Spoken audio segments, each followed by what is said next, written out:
Unique, New York. Leather, leather, pleather, pleather, leather, Luther, Luther, leather, leather, pleather. Are you gonna do vocal warm-ups with me? No. Come on, you gotta do it. Unique, Oh. New York. Sally sells seashells at the seashore. Come on. No. We're live though. No. I'm alright. Come on. Come on. How are you? No, I'm good. You're gonna get tongue twisted. No. I think I'll be fine. Alright.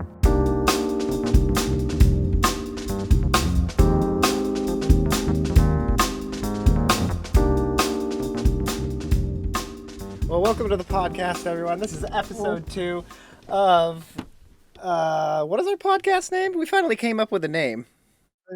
So it's now the P3cast after it was so cringy what the last title was. So now the title has 90% less cringe. Change the name. Same cringe content though. Now they'll be more surprised. Seems more professional. We're the P cubed cast. I can't even say it right. Cut. Take two. Cast. We're the P cubed cast. Yeah. So hopefully this will sound better. Oh yeah. Hopefully I sound better. I have no idea what I sound like. So They sound I don't 100 have the times listening better. on. It's, you sounded like you were recording from a submarine. So this is a major improvement. I mean, only rich people have submarines, and for drug smuggling. I mean, I So wasn't gonna out your business. I mean, Piero. See, you fucked it up. You already did it. I did it. I know it. Now I'm outing your name. I'm pretty much just doxing you. Now they know your name and your business, and that you have a submarine to escape in. You're screwed. They don't know where I keep my submarine. That's the secret. I mean, there's only so many bays I think that you could keep a submarine in. Yeah, above ground. Oh shit. Oh, so hopefully anybody who listened the whole way to the last one saw the last podcast, and it was supposed to be a lot shorter than it was. So hopefully I will choose to not let certain people keep talking. I'm pretty sure I did Just a couple because of it seems those. like good content. Hey. I did a couple of the transitions last time. I remember. Do you? Or, you smoke a little too much before that. See, it's impossible to know. The funny thing is, there's definitely some audio clips of me like lighting the torch while we're talking. See if you can find it. Timestamp my times that I'm hitting my dab pen or my dab torch fans that we don't have.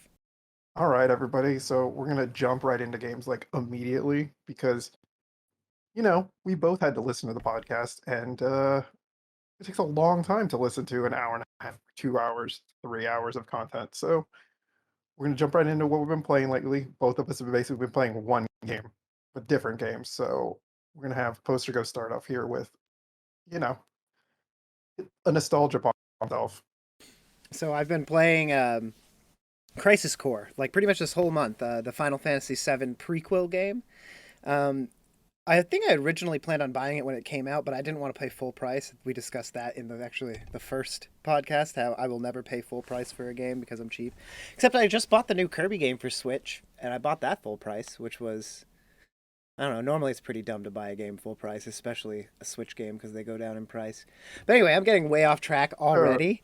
But yeah, Crisis Core. It's a pretty fun game. I'm really enjoying playing it. I think I'm enjoying more or less just recapping the story. I think the Crisis Core storyline encapsulates what Final Fantasy VII is actually all about very well. Like you have like Dirge of Cerberus in the remake, right? Which are kind of standalone. Like the remake doesn't work unless you've played the original or you have some familiarity with the original storyline, right? And Dirge of Cerberus is like its own standalone 400 years in the future. Like the storyline for Dirge is crazy. But Crisis Core, it's kind of grounded before you get into all of the like Cloud is a clone and Sephiroth is a clone and the memories aren't real and everything like that. And it's actually the really convoluted part of the story of Final Fantasy VII. It's before all of that happens, and it's also clarifying how everything came to be. So, in my opinion, it's one of the clearest tellings of the Final Fantasy story. And I think it's really interesting to see all of the Shinra characters before you see them as like big enemies. Like you see Hojo and you see like kind of some of the Turks and stuff like that. And like there are some flaws. I'll say that. There's some, huh? Some is the number we're gonna go with. Some. The problem for me, like, because I watched the recap, is Mhm. that most of the information from Crisis Core doesn't matter in the other game. I think it's not that it doesn't matter. It just It's gives context, but you don't need to play it. yeah, you definitely don't need to play it. But I think if you're a true Final Fantasy, like if you really like the Final Oh, Fantasy VII oh, you're story, gatekeeping? if you're a true Final Fantasy fan, especially Final Fantasy VII, hey, let me You adjust gotta my say, you gotta glasses. say, actually.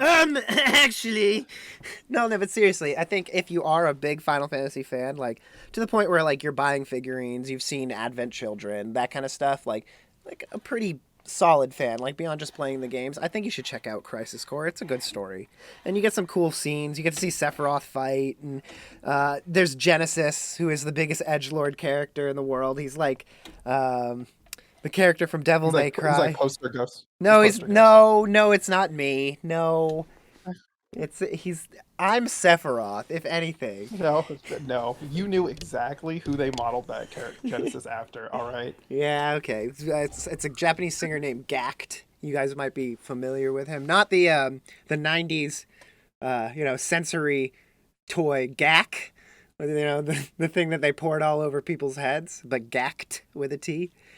He's a pretty good he's a good like multi artist.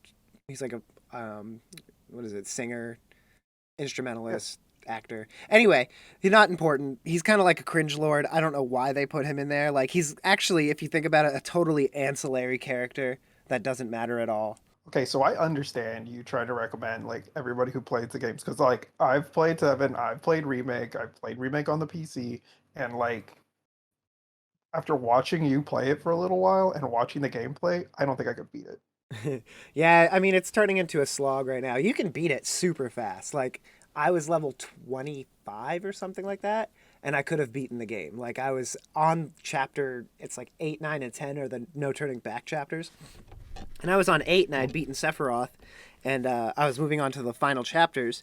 And I was like, man, I'm not strong enough. And I didn't want to get locked out of some of the missions, so I loaded a save before Sephiroth and started doing the side quests. Now I'm level 50 doing side quests. And everything is one-shotting me or like stunning and silencing me. Like it's brutal. But luckily I can cheese the game as hard as they're cheesing me. So I'm just kind of like breezing through the missions. And I will admit it is getting a little monotonous, and not only that, it's almost like tedious. Like, oh my god, here we go again through the same maps. Collect the item, kill the boss. You know, collect the item, kill the boss. And at this point, I don't know why I'm doing it because I can beat the game no problem without doing it, and I can one shot all the final bosses already. But I don't know. I'm just kind of person who needs a grind. I need a checklist of things to do.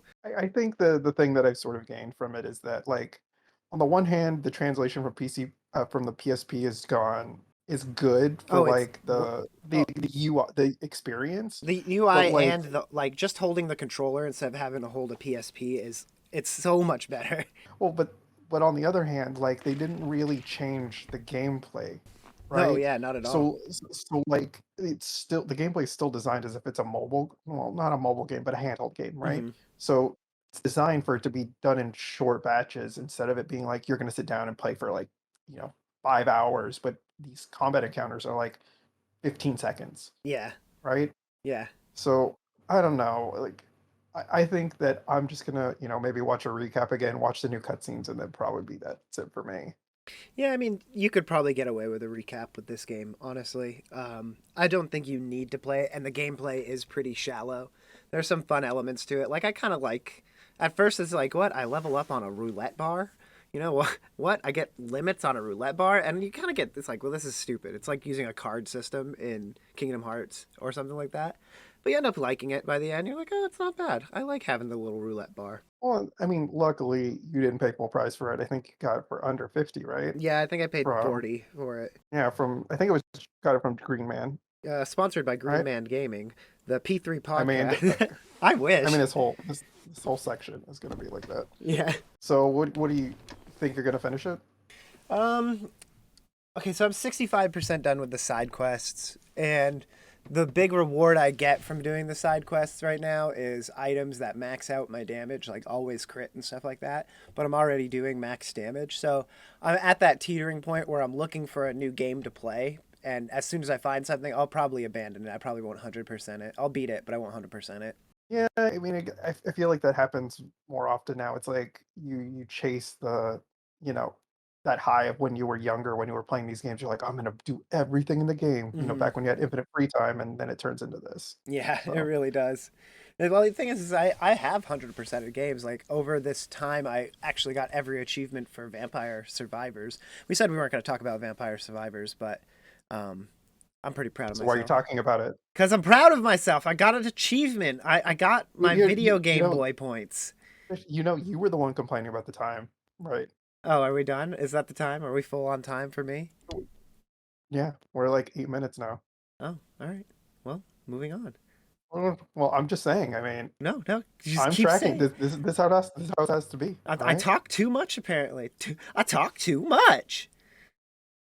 Good segue was from I also bought the game I've been playing from GMG for like $60. Boo! Boo this So man. so I've been playing Hogwarts Legacy for the last 2 weeks, 2 weeks, I Boo think. the wizard game. And I put, let's see, 41.62 hours according to Steam, but the gameplay timer says 27, so I don't know if it doesn't count loading or what. Oh, hang on, let me see Um, how much time I put into Crisis Core real quick. We said 42 hours? yeah. I have 30 in Crisis Core. So you've managed to work twice as much as me and put in 10 more hours into your game. Well, here's the thing, right? Like you've streamed Crisis Core, right? Mm-hmm. No, And I when haven't streamed Crisis Core. I've streamed the original Final Fantasy VII, but that's it. no, I mean you were streaming like to the channel, Oh, yeah, to you right? guys, yeah. And we're like, I'm not watching it. But then when I'm playing Hogwarts, you're like, let me see that Hogwarts. Let And me I was get in like, on I'm that. not even really doing, not even doing anything. What are you doing in here? You guys Mhm. smoking some Hogwarts? I went into it expecting it to be hollow, empty, and you know, just a cash grab. Yeah, And I was just about to say. it doesn't really work like that. Like I feel like the world is way more populated than I kind of expect. The story is like whatever, because that's not even really what the game feels like is about for me. It's more just being in the world. Like I've I'm like level 30 now, and the quests I'm doing are like level 15 because they just keep getting distracted with side quests. And I feel like that's the good thing about the game. Like I'm getting lost in the game instead of it being, oh, I'm gonna go from this quest to this quest, and I do that with the best intentions, but then I end up, super sidetracked, going off on a random area, like, oh, you're supposed to go rescue this guy. He's like, oh shit, there's some unicorns over here. I want to capture a unicorn. And then it's like 20 minutes later, you're like, what was I doing again? And you got to look up your quest. And I think the game is really good about that and being really atmospheric and populating the world so well. And you can tell that they put a lot of money into it. Mm-hmm. Now, from what I've been watching, it has so many game mechanics. It's like you try to compare it to other games like The Witcher or Skyrim or Fable. Like it has those elements, right? Where you're in an open world. It's very character driven to where like you're getting equipment, you're finding spells. But I think the big difference between specifically the world of Harry Potter and other worlds, and I've mentioned this to you, is it's, and not to sound cliche, but it's very magical. It's so wizarding in a sense. You can think of it in one or two ways, right? You can think of it like, okay, I'm a wizard, so I'm gonna throw fireballs and rain down hellfire, and like I'm the spell wizard, right? Like I'm the attack wizard. But a lot of people forget about the utilitarian wizard, like the enchanter or the conjurer, like working illusions or making magic items. And I feel like Harry Potter exemplifies that part of the wizarding world, the intelligent, puzzle solving, like mystifying world of the wizard. I think the thing that the game establishes, and you and I have talked about it, that it's like it feels very much like for anybody who watched like My Hero Academia, it's like people have grown up with magic as opposed to when you make a character in like an MMO or an RPG or whatever, it's like, oh, I've never had these powers before. I'm just gonna use them all willy. Whereas in this game, you don't really do that. You kind of just like only use the like offensive spells. Like you're not, oh, I'm not casting fireball all the time. It's like only when I'm fighting. Otherwise, I'm just like, riding around on a broom, I'm gathering materials. It's just like regular game. You feel like you're living the life of the wizard, not really being like, oh, I have to go on an adventure. I have to use these powers. I want to see how powerful I could become. It's not Hmm. about that. Yeah, I think it's an interesting take on the narrative of like wizarding and stuff like that. And I'm gonna segue this into why I'm not a big fan of Harry Potter because I've been praising the game. The game looks fun. I watch it every time. I just like there's something about the perspective Harry Potter is written from. It's you're always a student being told secrets from teachers and you're involved in like these heavy plots, right? But then it's like, okay, why does it always have to be the perspective from a school kid, right?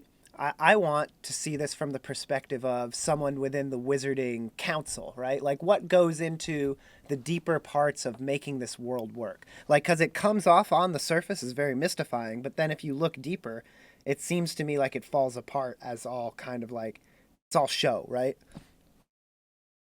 I mean, it really feels like it's it's supposed this is what I think. This is not what it's supposed to be. Like Right. this is just what I think. That it's supposed to the reason we take the perspective as a child is because it's like trying to ease your way into it instead of like being overwhelmed with like the systems that are in place. Like not, I'm not talking about the gameplay systems, but like the systems of the world. Right.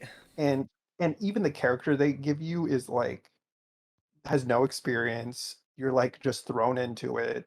Like I don't even think they've explained why, Hmm. but I'm like 30 hours in and not really playing the main quest at all. But I think that that's what the purpose is. Like I would 100% play like an adult Harry Potter game, but I feel like that game is a very, very different game. Yeah. Like it'd be so much more about fighting and like your decisions like mean way more. Honestly, you know what it'd be like? It'd be like a Fate game. Like where it's like the decisions you're making have so many repercussions that it's like you're playing a real RPG. This game is such a soft RPG. Gotcha. But that's my thing. Like I'm really enjoying it. I'm probably gonna finish it because I'm just so committed to it now. I'm like, I home for like maybe 3 to 4 hours before I go to sleep, but I'm usually playing Harry Potter for like an hour or two. Keep calling Harry Potter, but it's like Hogwarts. Like I recommend it. It was $50 on Green Man and 60 for the collectors. It's like $10 off on each one. But I bought it 2 weeks ago. Whatever you can find it, I'm just saying it's worth it if you're one of those people who, you don't have a lot of time to be jumping from game to game and you need a game that's going to occupy a bunch of your time. I would say this might be it for you. Like this could be a game that you could play for a month. If you're in Harry Potter or you like a really soft, easy RPG, I know Poster is compared to Table a lot, and it's kind of like that where it's like low risk and it's more about just living a life. You're like, what would it be like for you to be at Hogwarts, kind of thing. Like, be a student, go to classes. Classes are really low priority. The classes are like very short. It's like cutscene stuff. But if you're a Harry Potter fan, I think it's I think it's exactly what you want it to be. Yeah, well, that's our video games that we've been playing this month. They're both high recommendations from us. I mean, you could probably skip out on Crisis Core, but even as a person who doesn't really like Harry Potter, I wouldn't be opposed to playing Hogwarts. I just don't want to pay for Hogwarts. Yeah, and I think that's fine. Like, I think there was a lot of things attached to this game, and you know what? I don't think any of the controversy got in the way of the making a good game. Okay, after last week's, anybody who really listened to it knows that we talked about the music part of it for like an hour. So we we kind of talked a lot about like at least for me, that music acts like a time capsule for me. It really encapsulates like where I was at that time, what I was thinking, the emotions I was feeling. And, in the last 2 weeks since we did, or 2 or 3 weeks since we did the last podcast, a very influential band for both of us growing Yeah. up, released a new song and it really affected both of us. Um, anybody, because Posterghost is 34 and Mhm. I'm 35. And Hey, wait. I'm 33, all right? I turned 34 are you in 33? yeah, I turned 34 in 2 months. Oh, okay. Yeah. 33. Yeah, see, I'm Um, not old like well, you. I mean, I'm just saying.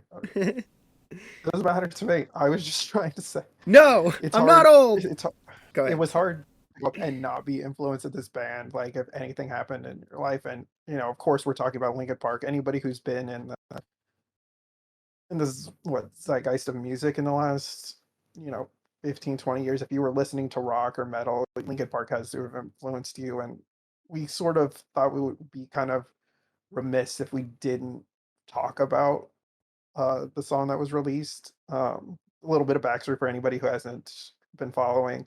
Um, they released this song what is it, 2 weeks ago, Hmm. called "Lost" that was originally supposed to be on the Meteora album, and they said that it was Mike Shinoda in his interview said that it was too similar to Numb, so they didn't put it on the album, but it was completely mastered and everything, and so they released it, and we kind of wanted to listen to it, sort of give a reaction. I mean, I've listened to a bunch already, but I've only I listened to it think once so far. Just with, if I mean, Piro. Damn it. you fucked up, you did it again. So we're gonna give it a listen, give like some raw reactions. You know, we'll post the links in the description, and give it a listen and think about where you were, because the Meteor album came out 20 years ago. So think about where you were. I mean, I can 20 tell years you ago. I can tell you exactly what that album looks like. I could probably pull my copy somewhere. But like I used to listen to that album every night before I went to bed. I just put it in my CD player. I'm old. And then I would just listen to it as I went to sleep every night. I know, we're gonna play the music. You need to give us a countdown though, All right, so we're I can play listen to it at the same time. Lost by Linkin Park in 3, 2, 1, play.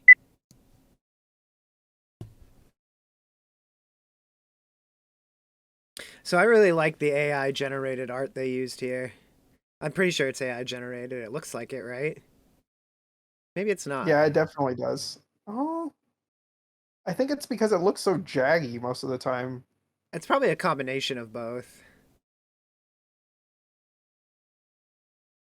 Like, you know what it feels like?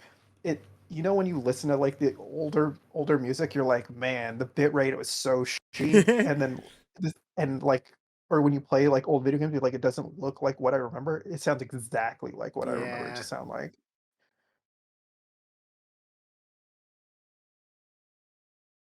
Oh my god. It gives me It like goosebumps.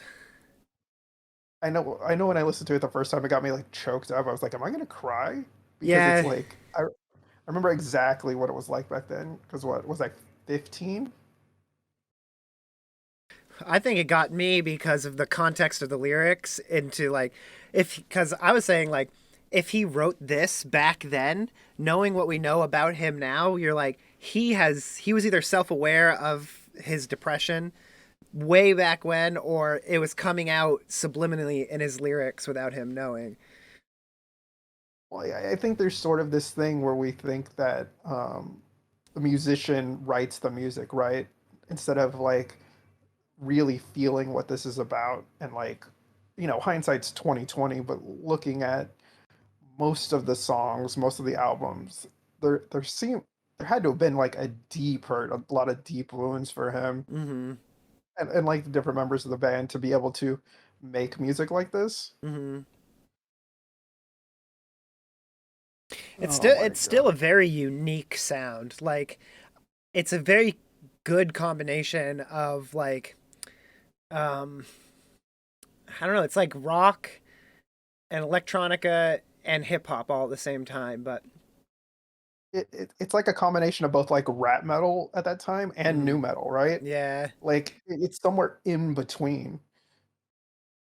And I think it has to do with like not only the people in the band, like you're having more like DJ type people, and then you know Mike Shinoda, like he Hmm. plays piano, keyboards, sings, raps.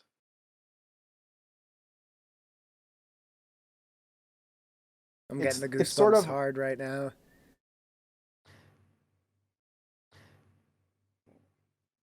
it makes me think of you know we listened that song you sent me like a couple days ago where it was like you have these meshing of styles together, and you know the styles are so different, and somehow they all come together, right? Yeah. And no coherent message.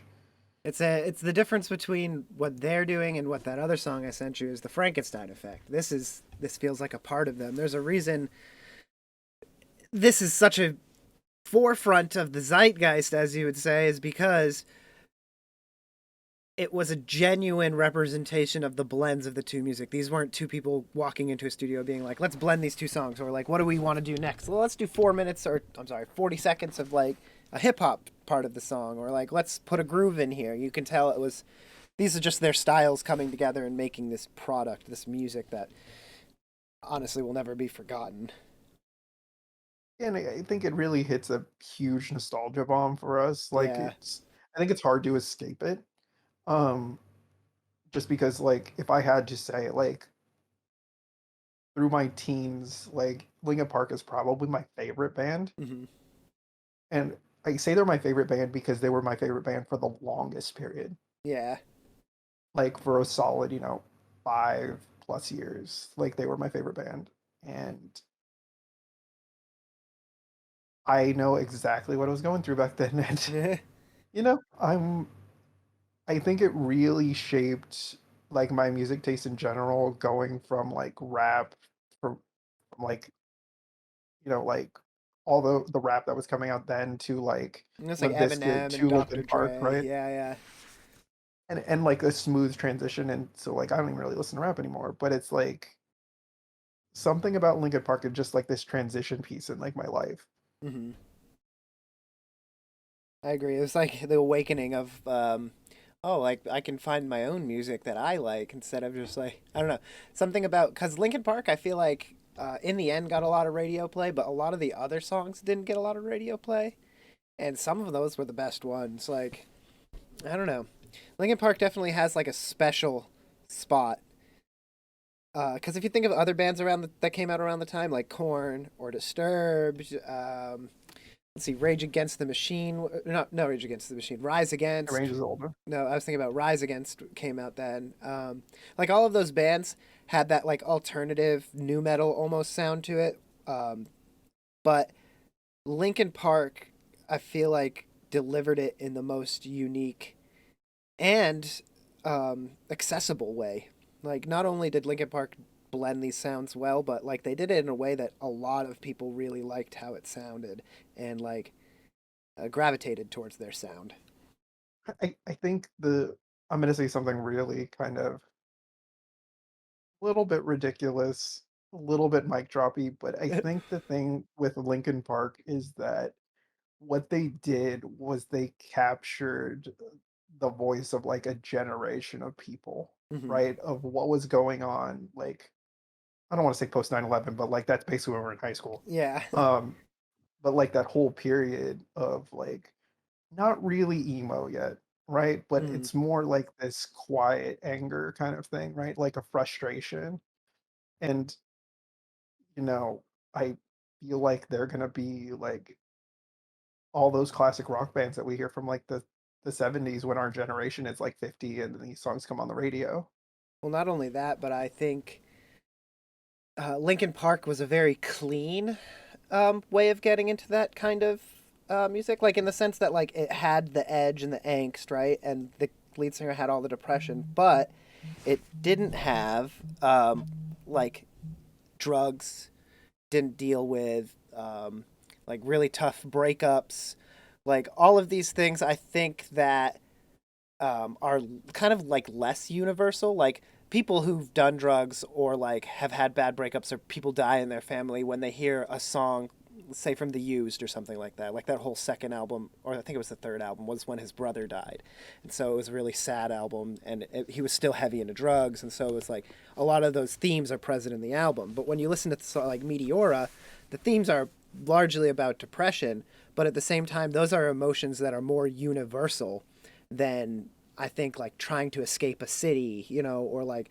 my life is boring, like because fuck it, like everyone's life is boring, but like how do you feel is more important. And I think like Linkin Park put forth that theming without a lot of the emo or I want to say like drug and rock and roll affects to it. I, I think it has something to do with like a lot of like the emo stuff, like it's about lashing out, right, Right. for what's happening. Whereas I think a lot of the Linkin Park songs focus on how you're feeling. It's a way more internal. Yes, I will agree there. And so like I think that that's why you don't get into the drugs and all that stuff about like, self-medicating, all that kind of stuff, Hmm. because it's like it's not about what you're doing. It's about how you're processing what's happening and what you're feeling. Hmm. Whereas like, when you talk about the used and like I think of like him and that kind of stuff, it's more about like what are the products of that? What do you end up doing? This is what I've gone through, it feels like. Not like this is what I'm feeling, this is what I'm going through. Yeah. So I mean, I really like it. I put it on my playlist. So it pops up and I'm just like, well, we're in for a roller coaster for a second. All right. Time to be sad for a minute. And so yeah, I think it's good to take some time and realize like where you've come from, right? Even musically, Hmm. right? And not be ashamed of what it was, right? Speaking of that, and I feel like not being ashamed and knowing where you come from musically, uh, I think that's a good way to transition into my album of the week. Okay. So, this album is called Ouch. It's by Matt Watson, who is actually a pretty well-known YouTuber. You would probably know him from either editing Markiplier and Game Grumps footage or their own channel, Super Mega. Not advertising for them, but I do watch them quite frequently. Matt Watson got into producing his own music, so I know it's him and maybe a few other buddies, but I know he has his own studio and it's all self-produced for the most part. This album came out in 2020. He has a new album out that came out in 2022, but I feel like it doesn't have the presence that this one did. This one felt like almost like an indie rock album with a hip hop flair, like a very good blending of two genres that are very popular now. Like imagine lo-fi music, but with lyrics, and I feel like that's a lot of what this music is. His new album I've listened to, it's a lot more geared towards like hip hop and hyperpop and things like that. But this one I feel like is a little bit more what's the word I'm looking for? Not down tempo, but like relaxed. It's more chill. I've got Piro, and it's I'm gonna have him listen to the second song on the album, "Come Over with Me," and we were previously speaking of Linkin Park and how it blended two genres together really well into a unique voice, and I think Matt Watson had a really unique voice on this album. So here comes "Come Over" in 3, 2, 1, play.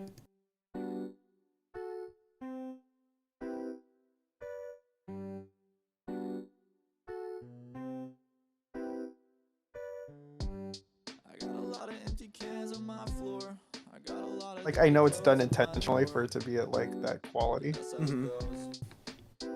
Like lower the bit rate, make it more simple. Yeah.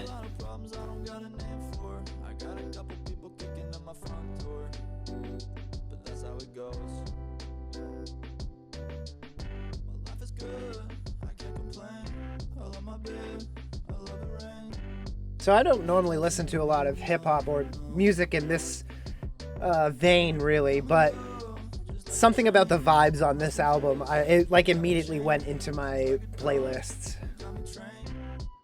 you know what it really, it makes me think of like just riding like a longboard down um like right by the beach Yeah, with definitely the has those sunset in the vibes. background. Yep. Like it's more relaxing, like where it's like way more chill. It's like driving down the road with a sunset. You got your arm out the window. And you're just kind of You got like, the top down. yeah, exactly. This is kind of like, it's that moment where like you're like everything's good. Like everything might be a little too good. Like what bad thing is about to happen? I mean, I Right, don't. like the music video for this is like the car's on fire and all that stuff, and you're just like walking through. Everything around you on fire, but you're like, eh. You're just walking through with your headphones on, Yeah. like singing the lyrics. It does that thing where the camera is fixed on the face, and, like, stabilized on the face, but everything's moving crazy behind you. But it almost doesn't it have like a 90s feel to it? Like, think like Loser by Beck or something like that. Like, that's what vibes it gives me. Like, almost like a modern, like Beck or something like that. I think it's the simplicity of pop music during that time period. Mm-hmm. Like I think that the low bit rate like throws it off for me to that specific sound. Mm-hmm. But Did you just get the bounce? yeah, Little bass kicks. But yeah, it definitely has that lo-fi bitrate, and yes, it does make it easier to master and mix. And this was his first attempt, and I think he did this one completely alone or with very little side help, right? Like he produced it himself. But the next album he does, I think, was produced by a bigger artist, and you can tell the sound quality it changes. I won't say it goes up or down, it just changes. does it like not sound as raw? Yeah, but I like that this one sounds raw. It gives it the indie feel that I like. The other one is really, it's like hyper produced. Like it sounds like a real hip hop album. Commercial. Yeah, very commercialized. As far as like describing the album and stuff like that, it's imagine like lo-fi, chill. Like you can just kind of vibe out to it. It's like a very vibey album, and I don't use like modern like describing words. Like I'm not like the album's fire, right? Like not a very good way to describe an album, but that's the best way to describe it. I think it just has vibes. Like it's like sitting in the sun, being at home with headphones on. Like that's this whole album feels like. It's very intimate and personal. The lyrics themselves have like you can tell that they're things that Matt Watson himself has either written or experienced. Like, and I really like that. I feel like it was a very personal album for him. It it really feels like driving music to me. Yeah. Like, but this is like, I don't know. When I would drive late at night, this is like the kind of things I would listen to. Like, lyrics aren't important. It's more like the beat, the like, like you said, the vibe of the music, Hmm. because it's like like we said it sounds way more chill, and that means it's not high energy. It's more relaxing. It's more like I don't want to say dissociating, but it's like that zoning out music, right? Totally. Where you could just be like laying on your bed and just listening to it, like not doing anything else, but just kind of getting lost.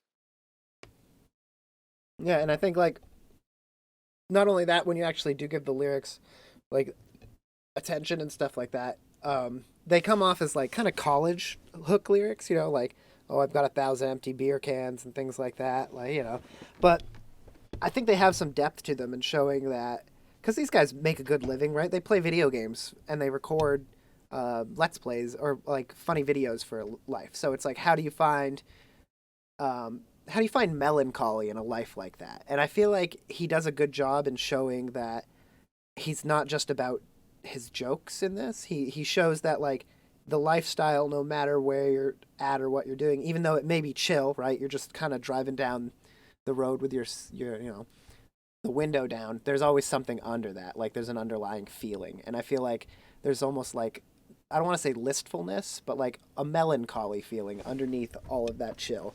It almost feels like it's like, yeah, I'm chill, but am I happy that I'm being chill? Would I rather be doing something else? the vibe I'm kind of getting, and I mean, it could be me projecting, but it's like it's almost asking the question of like, am I happy right now? And Hmm. it's like, why, what reason do I have to be, right? Yep. Like everything's good, but like I don't quite feel right. Hmm. And I feel that's what it is because it's like it's lo-fi, but it's like it's almost low, like like you said, melancholy. It's like it has that lower tone, right? Whereas Hmm. like lo-fi a lot of the time feels really flat, Hmm. right? Like they try not to too much variance, but you can tell that this is a little bit of like a valley, Hmm. right? Like this is not a flat. This is like, the mood is kind of going a little bit up and down, right? Right. But it's consistently low, Hmm. right? Those upper tones like sort of boost it up a little bit, but then like when the vocals come back in, it's more like it's way more melancholy, right? And so it Hmm. contrasts really well with the music. And I think that's what makes it chill, right? Like the music's a little bit up, but the his tone and the lyrics are a little bit lower, right? Right. Hmm.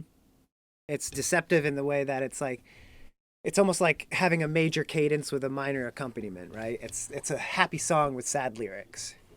Hmm. Yeah, that was Ouch is definitely the album this week. It was made back in 2020, and Matt Watson, he's a really good music producer. I definitely would suggest you give him a listen to. The song we listened to today, once again, was Come Over. That was my favorite on this album as well. But Margie is also really good, and so is Nokia, which are the full length songs. It's an EP, so some of the songs are like a minute, 2 minutes, kind of like vignettes of the lo fi sound that he's trying to put forward. But if you have, it's an 18-minute long album. So if you have 18 minutes, go listen to it. It's Yeah, worth that's giving like its full attention. that's the drive to the store, Yeah. right? And back. Like you can listen to this really easy. It feels very much like a Sunday afternoon song playlist, right? Hmm.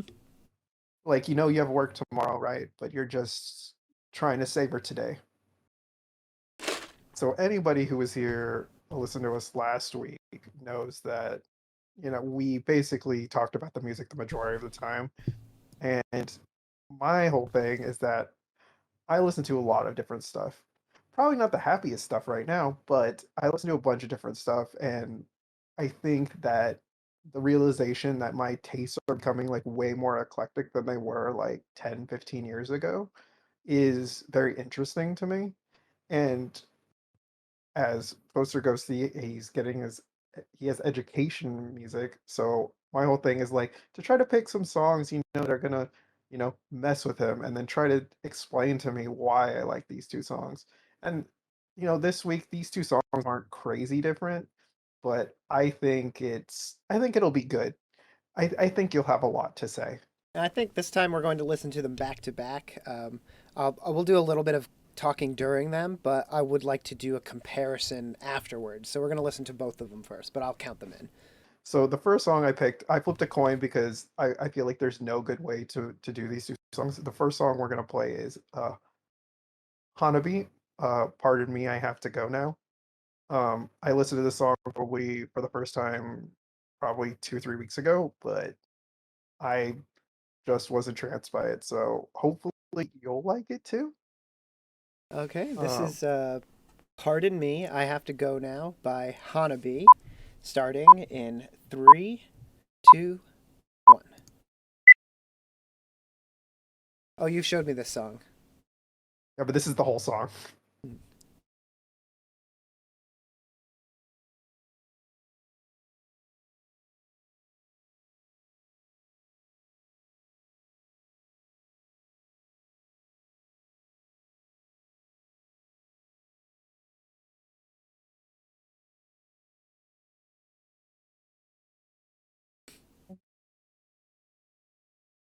It's Female Deer in Grey.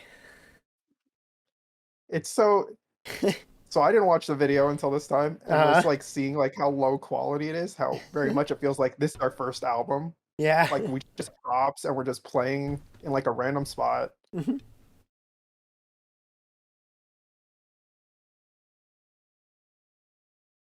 Are you, do you have the subtitles on? No. You can turn them on English and you can know what they're saying. Oh, the lyrics are underneath the video. Oh, are they?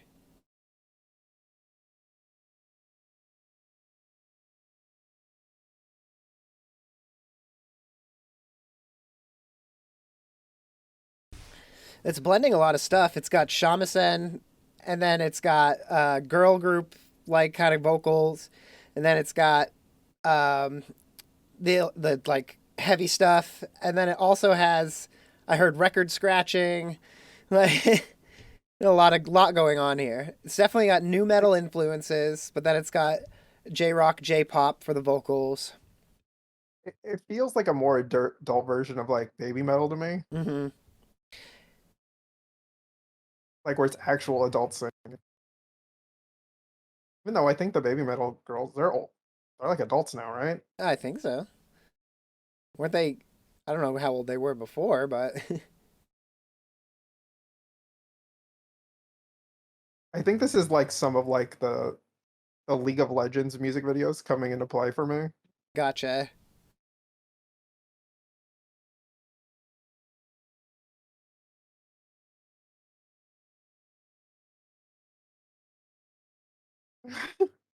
Did you like that spin? Yeah. Have you ever heard of a band called Kitty?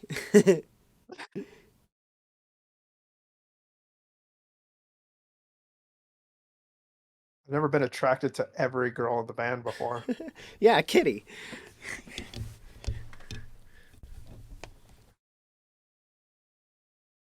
It was a now I think it was like a '90s band that had MTV music videos, and they were all girls, and they were all hot girls, but it was like metal, girl. Can I call it girl metal? Am I allowed to say this is girl metal, or am I not allowed to say I that? I think it's just like the tone of the voice, right? Like it's way higher, right? Uh, they. You Like mean the is that why you screaming, want to say? or like? Yeah, yeah.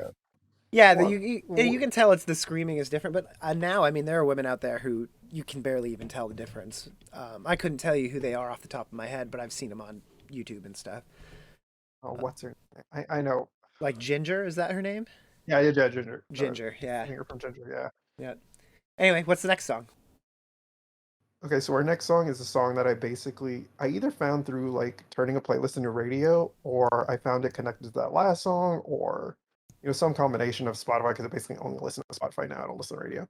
Um, and it is pretty different to the the last song.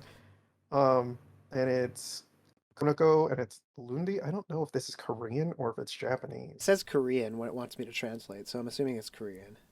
Okay, so see, different place. All right. Well, we will be listening to uh, Lundi by Kodako in three, two, one, play.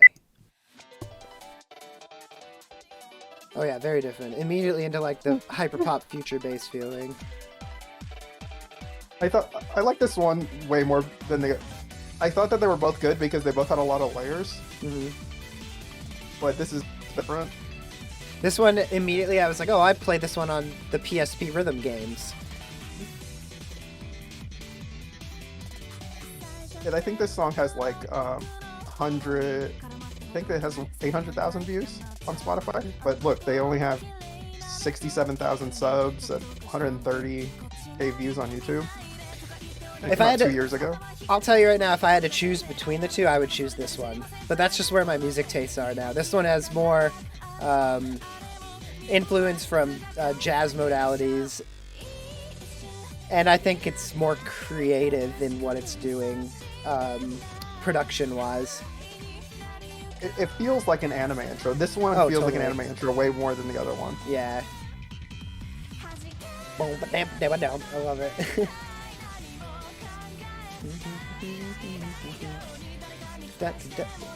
That drum shuffle pattern is really, really is really, really popular in those anime intros. That top, top, top, top, top, top, top.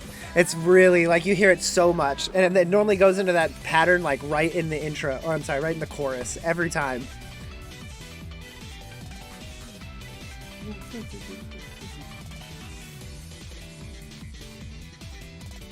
I just feel like it's really catchy, and like it has piano and keyboards in it, and it has that like It's the the production. breakdown and Yeah, it's the production is really good. Like them dropping the so what they're doing to get that sound, it's either a high pass or a low pass filter. I couldn't tell you exactly what it is, but essentially they're cutting all of the high sounds out of it, and that's why it sounds muffled. Then they can take the controller and just slowly open it up like a valve, and that's how you get those really cool breakdown sounds. But they're doing a really good job. All of the chopping of this, like the chicka cha chicka cha, those hard drum parts, they're chopping the actual song in that too to make it more dynamic. Oh, they're doing a lot of panning work. Like their transfer sounds are like womp womp, like those big transfers. Those are cool. Or transitions, not transfers. Sorry, we're not playing Tony Hawk. so there's a lot more production going into this one than the last song. Yeah, but Like behind the scenes compared to the last song where it's like way more overt. yes, the last song is well. They kind of have to focus on the artist, right? So what they're trying to make the final product come out is something that'll show off. Like if you're in a band, right, you want to hear your part in the song that you just put in, right? So they have to make everything kind of even. But with this, it's like no, it's like what we were talking about last podcast when we were saying you can tell when an album is made by a singular person or a song is made by a singular person instead of a group of people. Same thing with this. You can tell this was produced by one person. Or at least... Oh, see, there's your arrangement. So Kaz Tora, it was written by Konoko and Lundi, but it was arranged by a different person. So that means it was brought into the studio. They recorded all of the live parts, maybe like the what's it called? The piano part, the singing part, definitely. It was all pre-recorded, and then it was put together in the studio by someone else. So answer my question then, Poster Ghost. Why do I like both of these songs? I think Why are they basically like right after each other in my playlist? mostly because you like anime. Like, to be completely honest, I think it's because they probably remind you of an anime intro or outro, and then therefore give you that same nostalgic feeling of being like, oh yes, let's, this is about to begin, or this is a theme. And not only that, the vocals are pretty similar too. Like the one in the first song obviously are a lot heavier, but they have that same intonation to them, and it's like they both have the same what's the word I'm looking for, rhythmic qualities to them, and that comes from just the Japanese style of writing and singing lyrics, the phrasing. Well, the second song was Korean. Oh, God. I apologize. Yeah. I did it too. Oh, Oh, you did I it. finally See, did. You did it like 10 times. I've done it once. twice. But yeah, I think they're both. I think that's the most common thread is they both sound like anime songs.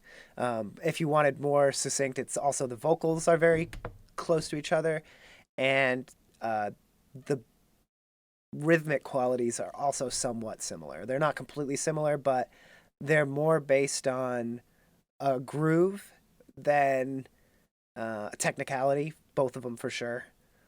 Do you think it has something to do with like the layering of in general? Like we talked about the Linkin Park song recent, this podcast about like mashing these things together and like sort of the layering and I mean whether or not it's the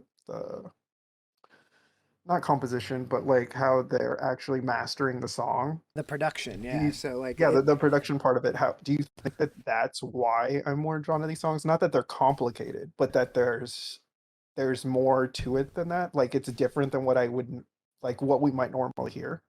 um, I don't know. That's a tough one because production wise, it's hard for me to see what stands out, especially since I'm not listening to them like at full volume, like with pure concentration. Like I'm not really picking that out. I'm listening more compositionally. But from what I can notice between these two songs, as far as the production goes, they are both very like high quality and clean. They're both have very commercial production styles. Like if you compare it to the album that I just showed you, it's not a commercial production style. You can tell he didn't have someone come in and say, okay, bass is supposed to be at, 200 to 300. These numbers are way wrong. Like this many hertz to this many hertz, and then it needs to be placed spatially here in your song, right? It's more or less like, I'm going to put these sounds together and then I'm going to kind of try to place them where I think they are personally. Whereas I think these two songs are both people who know where the sounds should lie in a mix from a professional standpoint, not from like I've taught myself this standpoint, you know? Hmm. And I, well, I mean, like you said with the second one, it was like by somebody else, right? The composition. mm-hmm. And I mean, obviously the first one, like, that's a band, so they didn't do it, right? Right. Like somebody else did it. Mm-hmm. Um, yeah, I think it's really interesting because like thought about doing something similar to what I did last week, where I picked something really heavy and then something like not that this the second song is like super duper poppy, but like they're like you said, they're not really that different, Mm-hmm. right? Like you can still see the same point of origin a little bit, Right. and I just think it's like it's so strange to me, like given like well, I guess they're not crazy different than last week, but that like in the 2 or 3 weeks since we've done the last one that even still like there are notes of similarity between them, but they're not the same thing, Mm-hmm. right? And that shift in your music taste, right? Like that range that you have of things that sound good to you, I think can change. Can be so wide at times, and then so narrow when you look at it through different point of view. Right. Like to you, you're like, oh, these songs are super different. Like these songs are night and day, right? And to me, I'm like, Mm. oh, these songs are both kind of anime songs. Like they have a lot of similarities, but they're just two different genres of music. Like they use a lot of the same characteristics, but they present it in different ways. And I think we're gonna get a lot of different songs, and I've been sort of avoiding picking like really English songs. I But I think next week next time we're gonna have some real English sons. don't think that's a bad idea. Um, That way, I can just more dissect the lyrical oh, content that way. you're like just gonna be like, what's wrong? You're like, nothing. What are you talking about? What's wrong? It's like nothing's wrong. What's wrong? Just like over and over again. So we did way better this time, you guys. We were here. We finished in under well, I mean it's gonna be like closer an hour, but I think it's not bad for a second time. Yeah, Like way we more controlled this time. way more control. We got it to an hour. I'm gonna try to like. It's probably gonna be a little bit over an hour, but I mean, this is the first real one. The first one, we were experimenting. We had our dicks flopping everywhere. Had no idea we were called the Big PP Club or just the PP Club. I don't remember which one it is, but I like to imagine we were the Big PP Club. Cut that, cut that, cut that, cut that. um, this outro got it out of my hands, but yeah, we'll see you on the next one. I don't like Big PP. But you just said you like